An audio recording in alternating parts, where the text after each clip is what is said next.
आप सभी के हृदय में विराजमान परमात्मा को मेरी राम राम। सुमंत्र दशरथ को अब बता रहे हैं कि राम ने क्या कहलवाया है। दशरथ ने पूछा है कि बताओ मेरे प्यारे पुत्रों ने मेरे लिए क्या संदेश भेजे हैं, सारी बात मुझे बताओ। सुमंत्र सारी बात बता रहे हैं। अब संदेश भरत के लिए है। सुमंत्र जी ने बता दिया कि आपके लिए जो कहा, गुरु के लिए जो कहा, प्रजाजनों के लिए जो कहा, बंधु बांधवों के लिए जो कहा, वह सब मैं आपको बता चुका हूं महाराज। अब मैं बताता हूं कि भरत के लिए उन्होंने क्या संदेश भेजा है। कहब संदेश भरत के आए। मुझसे कहा है कि जब भरत आए तो भरत से मेरा यह संदेश अवश्य कहिएगा। क्या संदेश? नीति ने तजई राजपद पाए, कि तुम्हें राजा का पद प्राप्त हो गया है भरत, और राम ने तुम्हारे लिए संदेश भेजा है कि तुम राजा बनने के बाद नीति का साथ मत छोड़ देना। सबसे पहला संदेश, क्योंकि राजा का पद ऐसा होता है, मिल जाए तो सबसे पहले अनीति सवार होती है आकर। सबसे पहले जो कहते हैं ना वचन कि सोने में कलयुग का वास होता है, वो सोने का अर्थ है यहाँ अहंकार, कि जो सिंहासन है वो सोने का ही तो होता है और उसमें अहंकार के प्रेत का वास होता है। तो राम ने पहला संदेश भरत के लिए कहलवाया कि तुम राजा बनो, लेकिन नीति को मत छोड़ देना। राजाओं की नीति को संभाल कर रखना। आज राजनीति शब्द एक अपशब्द बन गया है, अर्थात गाली। राजनीति का अर्थ ही है गाली। अब बदल गए हैं ना अर्थ। शब्द घिसते घिसते घिसते घिसते अपने अर्थ खो देते हैं असली। तो अब जिससे कहो वो यही कहता है राजनीति से गंदी चीज कोई है ही नहीं। क्यों? क्योंकि एक लंबी परंपरा राजाओं की, नेताओं की, उसने इस परम पवित्र शब्द राजनीति को इतना कलुषित, इतना दूषित कर दिया, जैसे कि आजकल पतित पावनी निर्मल गंगा गंदा नाला बन गई है। यमुना नदी, यमुना नदी को देखो, गंदा नाला बन गई, जो कभी बहुत पवित्र हुआ करती थी। और अनेक स्थानों पर गंगा जी का भी यही हाल है। तो हुआ क्या है, जो राजनीति जितना परम पवित्र शब्द था, वह शब्द अपनी पवित्रता को खोकर आज गाली का रूप धारण कर चुका है। अन्यथा राजनीति, राजाओं की नीति क्या होनी चाहिए, वही राम बता रहे हैं। पाले हूं प्रजहि कर्म बनवानी, कि उसे अपनी प्रजा का पालन पोषण मनसा वाचा कर्मणा करना चाहिए। यह राजाओं की नीति है। राजनीति का एक ही अर्थ है, और राम ने यहां स्पष्ट कर दिया है भरत को संदेश भेजकर कि वह राजाओं की इस नीति को, इस राजनीति को न छोड़े कि अपनी प्रजा का पालन मन से, वाणी से और व्यवहार अर्थात कर्म से, तीनों को संयुक्त करके वह अपनी प्रजा को सुखी करे। एक ही राजनीति होती, बस राजनीति का एक ही नियम है, और वह नियम यह है कि कैसे मेरी प्रजा सुखी रहे। बस दूसरी कोई नीति ही नहीं होती राजा की। दूसरी कुछ है नीति तो वह अनीति है। बस राम ने यह संदेश कहलवा दिया। पाले हूं प्रजहि कर्म बनवानी, से हूं मात सकल समझानी। और क्या है भरत, कि जितनी भी माताएं हैं उनको एक समान जानकर उनकी सेवा करना। माताओं में भेद नहीं होना चाहिए। ऐसा ना हो कि तुम अपनी जननी की अधिक सेवा करो, बाकियों को बिसरा दो। राम के साथ ऐसा नहीं था। राम अपनी सभी माताओं को एक समान सम्मान देते थे, उनके प्रति श्रद्धा भाव रखते थे, प्रेम करते थे। राम की अनेक माताएं थी। 3 तो मुख्य आपने सुने ही होंगे। राम ने जिनको जन्म दिया, कौशल्या, वे तो जननी हो गई, सुमित्रा माता, कैकेयी माता, और उसके बाद अनेक माताएं, क्योंकि दशरथ की बहुत रानियां थी उनके रनिवास में। राजाओं के साथ क्या होता था प्राचीन काल में, कुछ मुख्य रानियां होती थी, एक महारानी, बाकी मुख्य रानियां और रानियां। उसके बाद अन्य बहुत सारी स्त्रियां होती थी जिनको राजा अपने भोग के लिए रखता था, विलास के लिए, मनोरंजन के लिए, या फिर उन विवाहों को इसलिए किया जाता था जिससे राजनीतिक संबंध सुदृढ़ हो, मजबूत हो। तो विवाह कर लिया किसी छोटे राजा के साथ, उसकी बेटी से, बहन से, किसी से भी। अब वो उस राजा की रानी बनकर आ गई, लेकिन उसे वह सम्मान, वह रुतबा, वह स्थान प्राप्त नहीं होता था जो महारानियों को प्राप्त होता था, अन्य प्रमुख रानियों को। तब वे बाकी जो छोटी छोटी उपरानियां थी, वे अपना जीवन कुछ बहुत सम्मानजनक ढंग से नहीं जी पाती थी। उनकी कोई परवाह नहीं करता था, है या नहीं है, बात समाप्त हो गई। लेकिन राम का यह मानना था कि मेरे पिता ने अगर किसी को अपनी पत्नी बना लिया है, और आप देखें तो बहुत स्त्रियां हैं दशरथ के पास, उनका रनिवास भरा पड़ा है उनकी रानियों से। लेकिन राम कहते हैं कि यदि दशरथ की कोई पत्नी है तो वह मेरी माता है, और उसे वही सम्मान मिलेगा जो कौशल्या को मिलना चाहिए। तभी तो राम के विदा होते ही दशरथ की सारी रानियां रो रो कर बेहाल हैं कि अब उनकी रक्षा कौन करेगा। राम ही थे उनकी समुचित देखभाल करने वाले, उनको मान सम्मान देने वाले, प्रेम देने वाले। राम ने कभी भी अपनी किसी अन्य माता को इस दृष्टि से नहीं देखा कि तुम तो छोटे मोटे किसी राजा की बहन रही होगी, बेटी रही होगी, कृपा करके मेरे पिता तुमको ब्याह लाए। ना, वही सम्मान, वही आदर। सोच से परे की बात है ना। और वही शिक्षा वे भरत के लिए भेज रहे हैं कि जितनी भी माताएं हैं, सबकी समान रूप से तुमको सेवा करनी है। और निभाई हूं भाई अप भाई। और एक बात और राम आगे जोड़ते हैं उसके साथ कि अपना ये भाईअप, ये भाईपन, ये भाईचारा अगर तुम्हें निभाना है, निभा सकते हो तो, क्योंकि तुम कहते हो भरत कि मैं आपको बहुत प्रेम करता हूं, पिता समान मानता हूं। भाइयों से बहुत प्रेम करते थे भरत। तो उसी प्रेम की दुहाई देते हुए राम कह रहे हैं कि और सुनो, अगर इस भाईचारे को तुम सच में निभाना चाहते हो, निभा सकते हो, तो करे पितु मात सुजन से विकाए। तो क्या करना कि माता पिता के और जितने भी स्वजन हैं उन सब की सेविकाई, सबकी सेवा करना।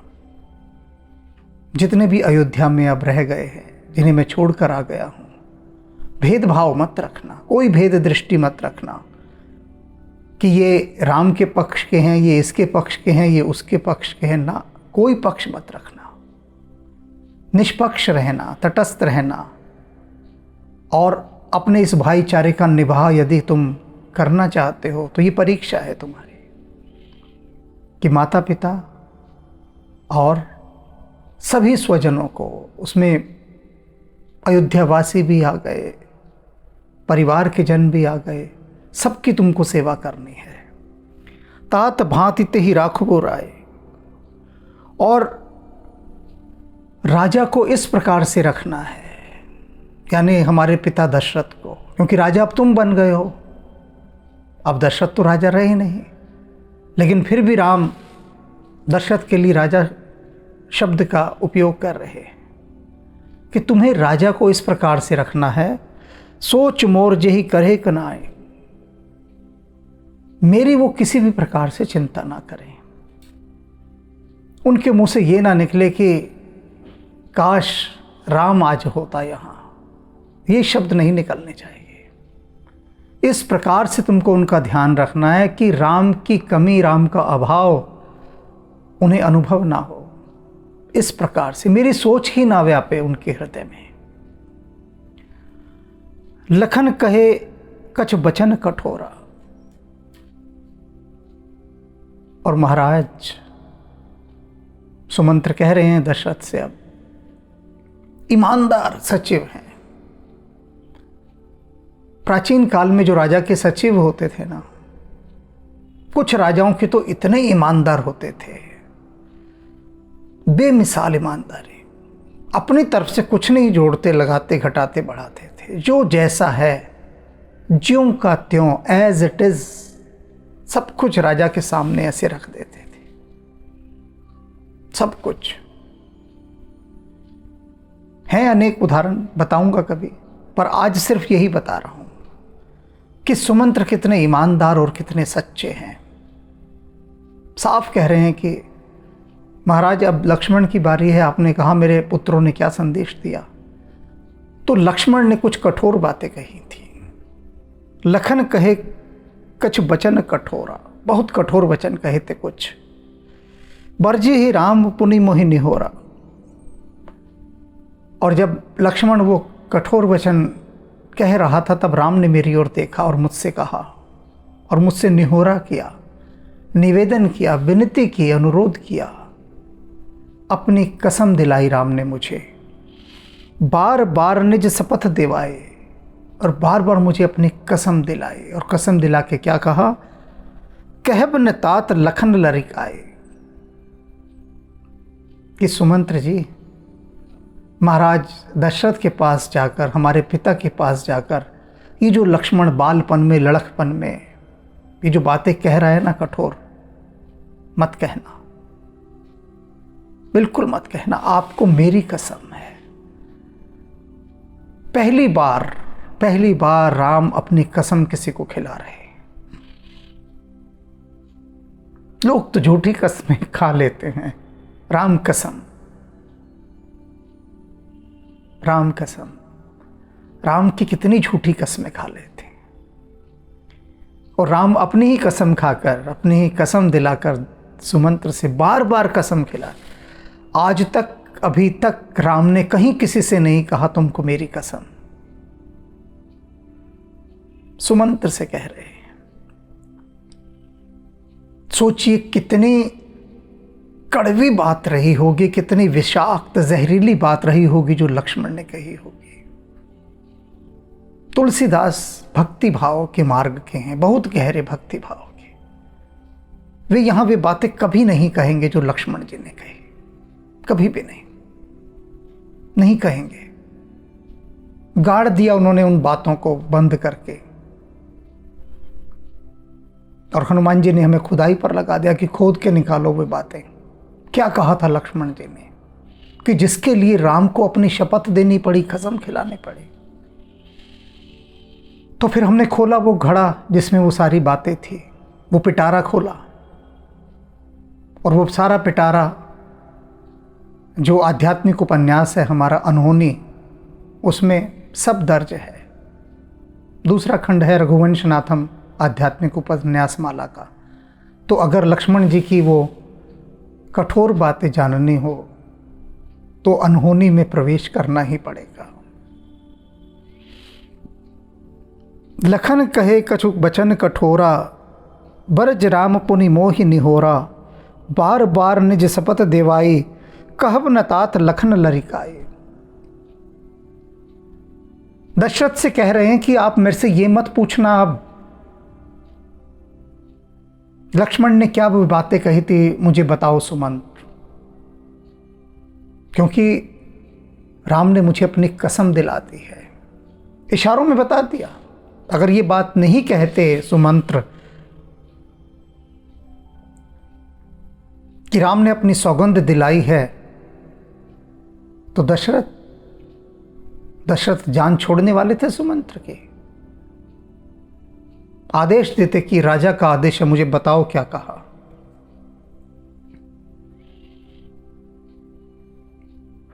अब आदेश भी नहीं दे सकते। राम कसम, राम कसम, अब आदेश भी नहीं दे सकते। दशरथ की भी बोलती बंद।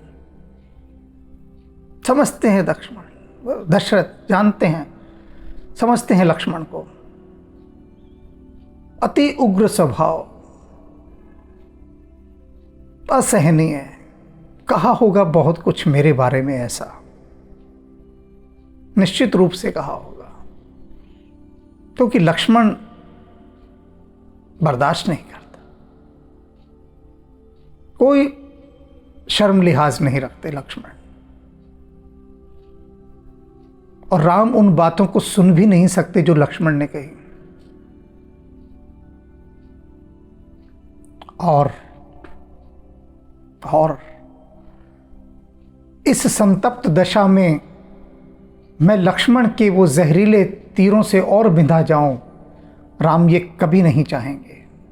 इसलिए राम ने सुमंत्र को अपनी कसम दिला दी है, उठा दी है कि तुम्हें मेरी कसम, लक्ष्मण की बातें मत कहना। सब समझ रहे हैं दशरथ सारा मामला क्या चल रहा है। सुमंत्र ने भी अपनी मजबूरी जाहिर कर दी कि नहीं बता सकता मैं।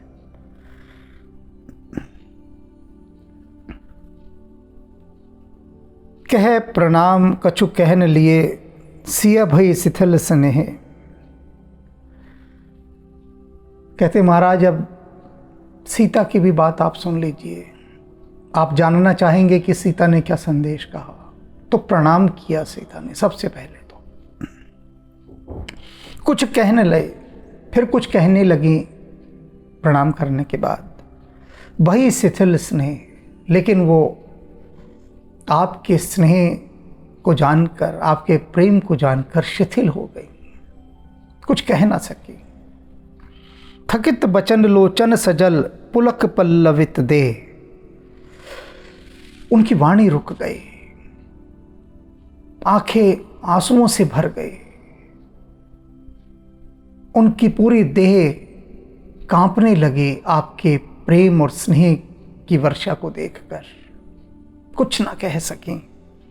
पल्लवित देह,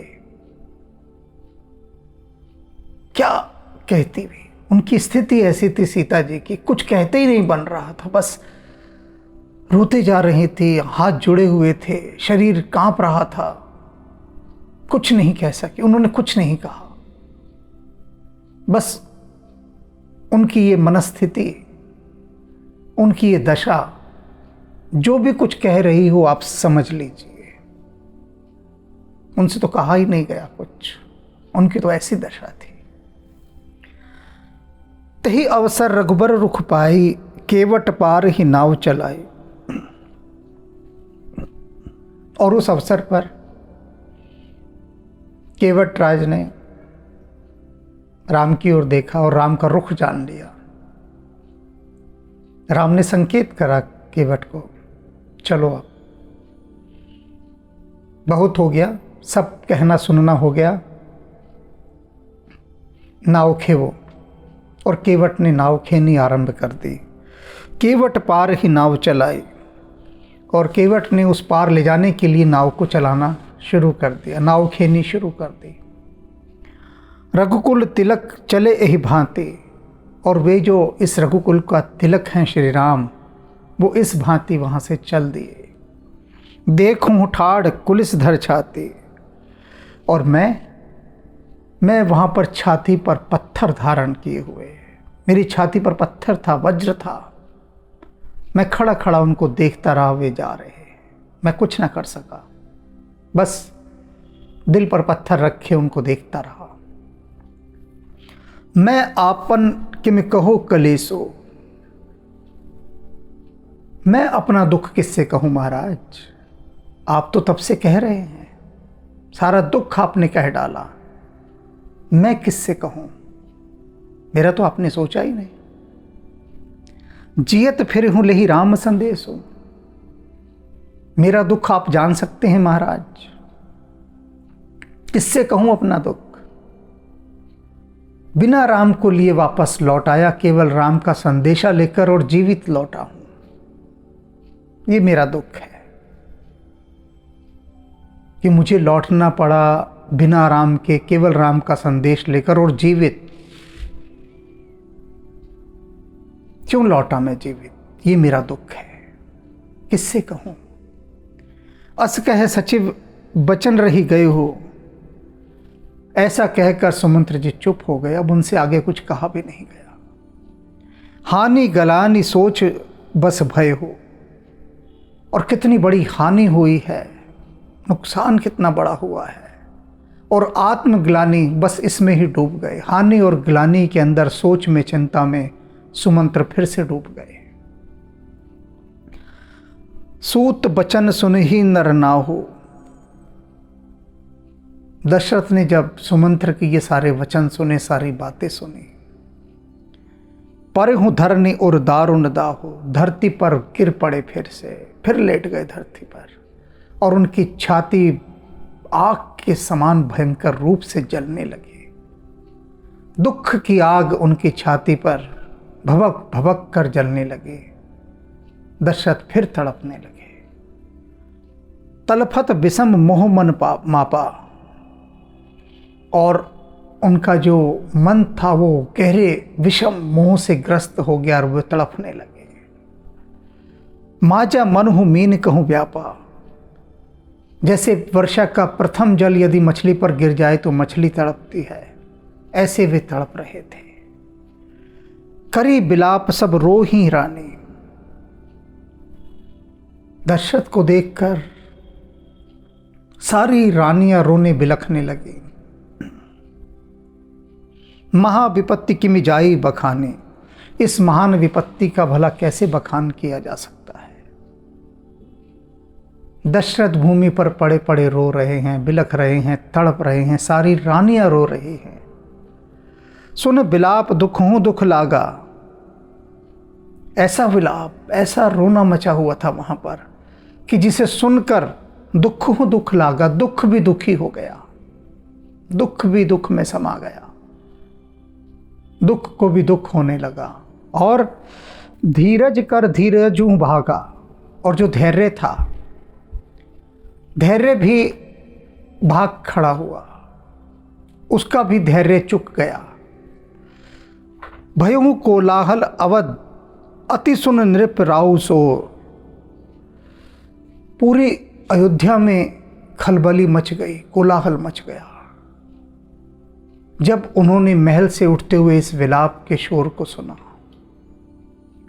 पूरा महल विलाप कर रहा है और वह सारा शोर पूरी अयोध्या में गूंज रहा है। अयोध्या तो राजा पर प्राण न्यौछावर करती है। अयोध्या ने जब सुना कि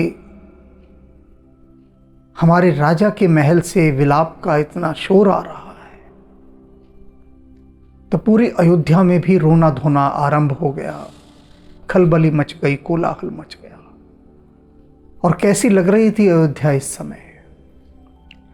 विपुल बिहग बन परिहु निस, मानहु कुलिस कठोर, मानो कि एक ऐसा वन हो जिसमें बहुत सारे पक्षी रहते हों, बहुत पक्षी, सघन वन, और उस वन में कोई महान पत्थर गिर जाए आकर, बिजलियां गिर जाए आकर, धमाका हो जाए, ऐसे वन में कोई विस्फोट हो जाए बहुत भयंकर, जहां बहुत सारे पक्षी रहते हो, तो क्या होगा? पक्षी सारे उड़ेंगे, शोर मचेगा, कोलाहल होगा। बिल्कुल ऐसा अयोध्या में हो रहा है। ये अयोध्या के जितने निवासी हैं सब यहाँ के पक्षी हैं। और ये जो रानीवास से दशरथ के महल से उठता हुआ विलाप है, ये जैसे वह वो धमाका हो, विस्फोट हो, वो बिजली हो, वह वज्र हो, वह पत्थर हो जो गिर गया है आकर, उल्का हो। प्राण कंठगत भयहु भुआलो, और दशरथ के प्राण तो उनके कंठ में आ गए, प्राण निकलने को तैयार। मन विहीन जन व्याकुल ब्यालो, जैसे कि मणिधारी सर्प की मणि किसी ने छीन ली और वह व्याकुल हो गया, ऐसे राजा व्याकुल हुए पड़े हैं। इंद्रिय सकल विकल भई भारी, सारी इंद्रियां बहुत व्याकुल हो गई, शिथिल हो गई। ऐसा ही होता है, ऐसे क्षण में ऐसा ही होता है, कोई इंद्रिय काम नहीं कर रही। जन सर सिर से बन बिनु बारी, ऐसी हो गई, मुरझा गई सारी इंद्रियां, जैसे कि कमल का वन होता है। आपने पेड़ों के जंगल तो बहुत सुने हैं, लेकिन एक ऐसा जंगल भी होता है जहां कमल ही कमल होते हैं, बहुत विशाल सरोवर, तालाब, दूर दूर तक सिर्फ कमल ही कमल खिले हुए, कुछ नहीं होता, उसे कमल वन कहते हैं। और उस कमल वन से जैसे पानी चला जाए तो सारे कमल जैसे मुरझा जाते हैं, मर जाते हैं, ऐसी दशा इस समय अयोध्या की थी, दशरथ की थी, महल की थी। दशरथ की तो ऐसी ही दशा हो गई थी कि जैसे कमल वन से जल समाप्त हो गया हो, राम ही तो जल थे। कौशल्या नृप दीख मलाना, कौशल्या ने देखा कि दशरथ की हालत बहुत खराब हो गई है, मलिन हो गए हैं, मुरझा गए हैं, मरणासन हो गए हैं। कौशल्या पहचान गई कि बहुत बहुत दयनीय दशा है दशरथ की इस समय। रवि कुल रवि अथन जी जाना, और क्या जाना अपने जिये में कि ये जो रघुवंश का सूर्य है ना दशरथ, ये अब अस्त होने वाला है, अब मरने वाला है। बस जो हालत है दशरथ की, अब नहीं बचने वाला दशरथ, ये अस्त होगा, ये सूर्य। कौशल्या ऐसा जान गई। ऊर्ध्वर धीर, और उन्होंने भी अपने हृदय में धैर्य धारण किया, जैसे सुमंत्र ने किया था। तब दशरथ से कुछ कहना था सुमंत्र को, तो पहले खुद को संभाला, खुद की ही हालत बहुत खराब है, तो स्वयं को संयत करते हुए, धैर्य धारण करते हुए फिर सुमंत्र ने कहा, और अब कौशल्या, कौशल्या राम की जननी है, कौशल्या पर जो बीत रही है, तुलसीदास जी कहते हैं कुछ जाए न वर्णन, उसका मैं वर्णन ही नहीं कर सकता। फिर भी एक क्षत्राणी होने के नाते कौशल्या धैर्य धारण करती हैं और दशरथ से कहती हैं, ऊर्ध्वर धीर राम महतारी, राम की माँ ने धैर्य धारण किया, बोली बचन समय अनुसारी, और समय के हिसाब से, समय की, वक्त की नज़ाकत को जानते हुए, समय की संवेदनशीलता को, कोमलता को पहचानते हुए वे बोली, नाथ समुझ मन करहूँ विचारो। दशरथ से कहती हैं कि हे स्वामी, समय देखकर आप विचार कीजिए, कुछ विचार कीजिए, जो हालत आपने अपनी बना रखी है उस पर कुछ विचार कीजिए। राम वियोग पयोधि अपार, हम जानते हैं कि जो राम का वियोग है ये एक महासागर के समान है, और आप उस वियोग के दुख में डूबे हुए हैं, हम सब जानते हैं। तो आप इस बात को समझ लीजिए कि राम का जो वियोग है ना, एक महासागर है। करण धार तुम अवध जहाजो, और ये जो अयोध्या है ये क्या है, ये एक जहाज है। राम का वियोग क्या है, महासागर। अयोध्या क्या है, इस महासागर में तैरने वाला एक जलयान, और आप क्या हैं? कर्णधार तुम, आप इसके कर्णधार हैं, अर्थात नाविक हैं, कप्तान हैं, कैप्टन हैं इस शिप के आप। चढ़े हूं सकल प्रिय पथिक समाजो, और आपके इस जहाज पर, ये जो अयोध्या रूपी जहाज पर प्रजाजन, यात्री, वे सब चढ़े हुए हैं, और आप इसके नाविक हैं, कप्तान हैं। आप कुछ विचार करें इस बात पर। नाथ समझ मन करें विचारो, हे नाथ अपने मन में इस बात का विचार करें। कप्तान ही जहाज का जब ऐसा हो जाएगा, निराश हो जाएगा, उदास हो जाएगा, मरणासन हो जाएगा, तो जहाज को कौन पार लगाएगा? कोई नहीं लगा सकता। इसलिए विकट से विकट स्थिति में भी जहाज का कप्तान अपने को बिल्कुल स्थिर दिखाता है। होता नहीं है भीतर स्थिर, हो भी नहीं सकता। जहाज पर जब इतना बड़ा संकट आ जाए, जहाज डूबने वाला हो, सबकी रक्षा का दायित्व